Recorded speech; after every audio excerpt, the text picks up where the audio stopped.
इस लेक्चर में हम लोग डिस्कस करेंगे Wigner Seitz unit cell. Basically Wigner Seitz unit cell है क्या?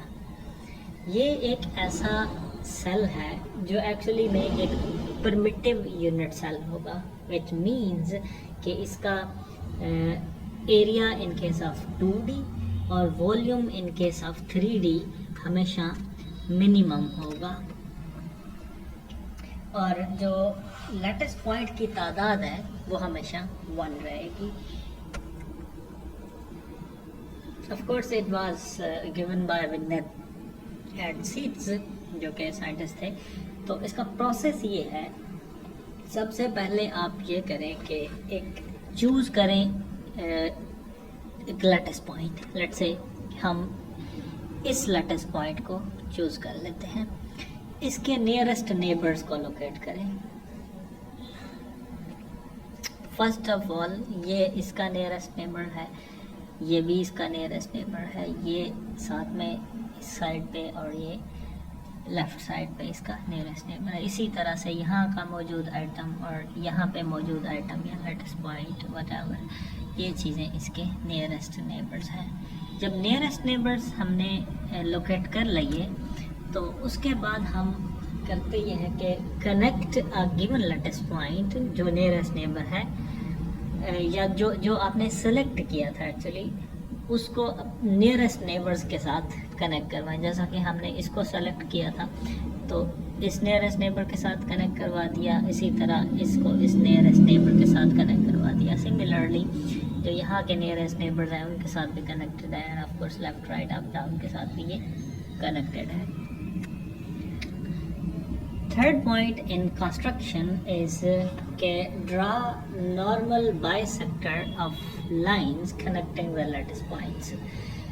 जैसा कि ये line in selected primitive lattice को और उसके नियरेस्ट नेबर को कनेक्ट करवा रही थी, तो उसके ऊपर हमने ये एक परपेंडिकुलर बाइसेक्टर लाइन ड्रॉ की है। सिमिलरली ये इन दो को कनेक्ट करवाती थी, तो इनके ऊपर भी इसी तरह से हमने एक परपेंडिकुलर बाइसेक्टर ड्रा किया। परपेंडिकुलर बाइसेक्टर है समथिंग जो इस लाइन को दो इक्वल पार्ट्स में डिवाइड करता है और उसका जो एंगल है वो नॉर्मल है, या फिर ये समझिए 90 डिग्री एंगल है। इसी तरह बाकी जो कनेक्टिंग लाइंस हैं उनके ऊपर भी परपेंडिकुलर बाइसेक्टर ड्रा करते जाएं।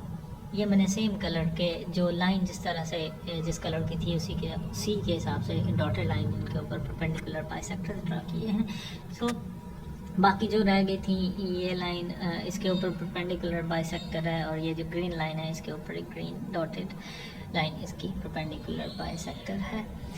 वंस वी हैव दिस, तो अब जो एरिया इनक्लोज्ड बाय ये परपेंडिकुलर बाइसेक्टर्स है, ये इसका एक विग्नर-सिड्स यूनिट सेल है। Area enclosed bye these perpendicular bisectors, ये वाला एरिया जिसको हाईलाइट किया गया, ये इसका एक विग्नर-सिड्स यूनिट सेल है। 2D के केस में ये हेक्सागोनल स्ट्रक्चर है। इसी तरह अगर आप इसको 3D में लेके जाते हैं तो प्रोसेस इसका सेम है। सबसे पहले हमने एक लैटिस पॉइंट सेलेक्ट करना है, उसके नियरेस्ट नेबर्स ढूंढने हैं, नियरेस्ट नेबर को कनेक्ट करवाना है। कनेक्ट करवाने के बाद हम लोग उसके ऊपर परपेंडिकुलर बाइसेक्टर ड्रा करेंगे, और परपेंडिकुलर बाइसेक्टर के इनक्लोज जो एरिया होगा वो ऑफ कोर्स इसका विग्नर-सिड्स यूनिट सेल होगा। अब यहाँ जैसे हम कह रहे थे कि विग्नर-सिड्स यूनिट सेल एक परमिटिव यूनिट सेल होगा, तो यहाँ देखते हैं कि ये परमिटिव यूनिट सेल है, भी सही करना है। ओके, सो ये जो एरिया है, इस एरिया में सिर्फ और सिर्फ यहाँ आपका एक लैटिस पॉइंट आ रहा है इन केस ऑफ 2D, और अगर 3D में होता तो आप इसको स्पेस लैटिस कहते, और वो स्पेस लैटिस की तादाद भी एक ही होती। दीज अपर्स या फिर nearest neighbours are not the part of this Wigner Seitz unit cell. हाँ, आप इसकी कॉपी जनरेट करवाते हैं और यहाँ पे प्लग करते हैं, तो सेम इसी तरह का एक यूनिट सेल यहाँ पे एग्जिस्ट करता होगा, इसी तरह का यहाँ एग्जिस्ट करता होगा। कॉपीज आप जनरेट करवा के नेक्स्ट प्लग करते जाएं तो पूरी क्रिस्टल बनेगी, और उस क्रिस्टल में ये विग्नर-सिड्स यूनिट सेल उसका कंस्ट्रक्शन यूनिट होगा। ओके, और जब आप कॉपी जनरेट करवाएंगे तो ये पूरी की पूरी स्पेस जो है वो फिल अप हो जाएगी, कोई पार्ट इसका एम्प्टी नहीं रहेगा। सो 2D के केस में तो ये आपके पास हेक्सागोनल स्ट्रक्चर थी। अगर आप 3D में लेके जाते हैं, लेट्स से हम बॉडी सेंटर्ड की बात करते हैं, तो बॉडी सेंटर में अगर इसी तरह से आप नियरेस्ट नेबर्स को देखते हैं तो वो सेंट्रल आइटम के करीब वाले, तो जो कॉर्नर पे आइटम क्यूब के होंगे वो होंगे उसके नियरेस्ट नेबर्स, वहाँ आप परपेंडिकुलर बाइसेक्टर ड्रा करें और वहाँ से जो स्ट्रक्चर बनेगी विग्नर यूनिट सेल की, वो आपके पास ट्रंकेटेड ऑक्टाहेड्रॉन होगी। और एफसीसी के केस में इसी तरह से रोम्बिक डोडेकाहेड्रॉन बनेगी। अब एक चीज़ और ये कि क्या हम लोग हमेशा ये परपेंडिकुलर बाइसेक्टर ही क्यों ड्रा करते हैं? यहाँ हमने ये कहा कि परपेंडिकुलर बाइसेक्टर ड्रा करने के बाद हम ये लेके आए इस तरह का सेल बनाते हैं। लेकिन अगर हम ये कहें क्योंकि हम परपेंडिकुलर बाइसेक्टर नहीं ड्रा करते, हम इसका 1/3 पार्ट को यहाँ पे एक परपेंडिकुलर ड्रा करते हैं, it's not a bisecting but trisecting part है कि इसको 3 हिस्सों में डिवाइड करता है। हम उन फिर ट्राइसेक्टर्स के साथ एरिया इनक्लोज बनाते हैं, ठीक है।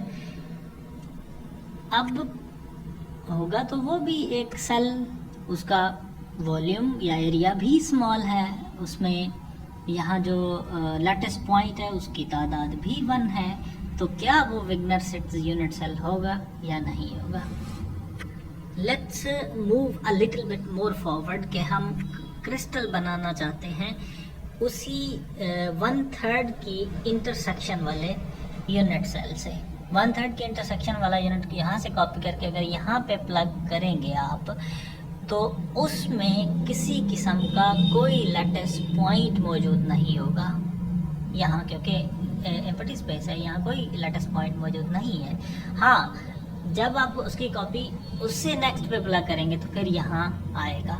सो ये एक जो यूनिट सेल यहाँ आप प्लग करेंगे वो इनके आइडेंटिकल नहीं होगा, जिसमें कोई लैटिस पॉइंट ही मौजूद नहीं है। तो हमारे पास तो यूनिट सेल वो है जो कंस्ट्रक्शन यूनिट हो, मतलब ये तो कंस्ट्रक्शन यूनिट ना हुआ, इसी तरह के एम्प्टी सेल्स आप कहीं पे भी प्लग करते जाएं, लेकिन 2 सेल्स मतलब वो सेल तो फिर उसका कंस्ट्रक्शन यूनिट यहीं रहेगा, राइट। सो 1/3 के साथ या 1/4 के साथ या फिर आप यहाँ तक परपेंडिकुलर ड्रा करने के बाद वो चीज़ एक विग्नर यूनिट सेल नहीं बना सकते। हाँ, जब आप हाफ के थ्रू परपेंडिकुलर बाइसेक्टर ड्रा करते हैं तो फिर आपकी कॉपीज जो है वो पूरी की पूरी क्रिस्टल को दोबारा से बनाती हैं और उसको फिलअप करती हैं। मतलब आप उसकी कॉपीज जनरेट करवा के उसको लाइक अरेंज करते जाएं तो आपकी पूरी की पूरी एक क्रिस्टल बन जाएगी। That's all about the Wigner unit cell.